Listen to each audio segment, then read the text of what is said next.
My father-in-law kept my name inside a mysterious pot. I never imagined something like this would ever happen to me. My name is Sarah. Before I got married, my life was wonderful. I was young, educated, and employed at a government office. I earned a good salary, and almost every year I received a promotion.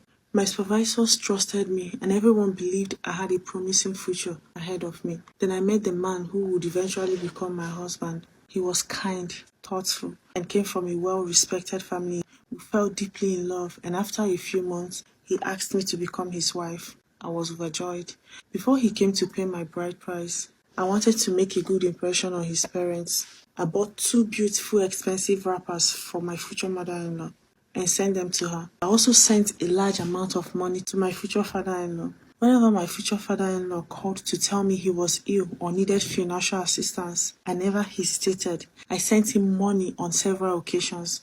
I treated both of them as though they were my own parents. I never imagined that the kindness I showed them would one day become the very reason someone wanted to destroy my life. A few weeks before our traditional marriage, strange things began happening at my workplace. The same people who had always praised me suddenly changed their attitude toward me. Every little mistake was blamed on me. Whenever another employee made an error, somehow I became responsible. I began receiving one query after another. My supervisors warned me that if another complaint was made against me, I could lose my job. I cried almost every night. I kept asking God, what have I done wrong?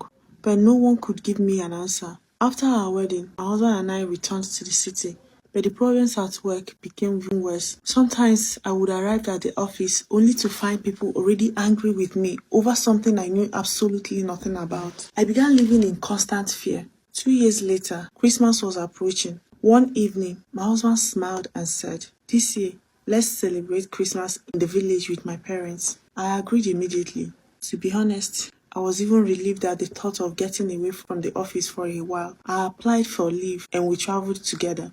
When we arrived, my father-in-law and mother-in-law welcomed us warmly. They hugged me, prayed for me, and thanked me for always supporting them. Everything appeared perfectly normal. My husband's elder brother also lived in the compound with his wife. However, he wasn't always around because he worked as a driver for a large company. But there was something strange about my co-wife. She hardly spoke to anyone. Every morning, she would simply come outside and say, "Good morning." Then she would retreat into her room. She never joined us in the kitchen. She never laughed with us. She never sat outside. She spent most of her time hidden inside her room. A few days later, my father-in-law and husband traveled to a nearby community for an important meeting. My mother-in-law also went to the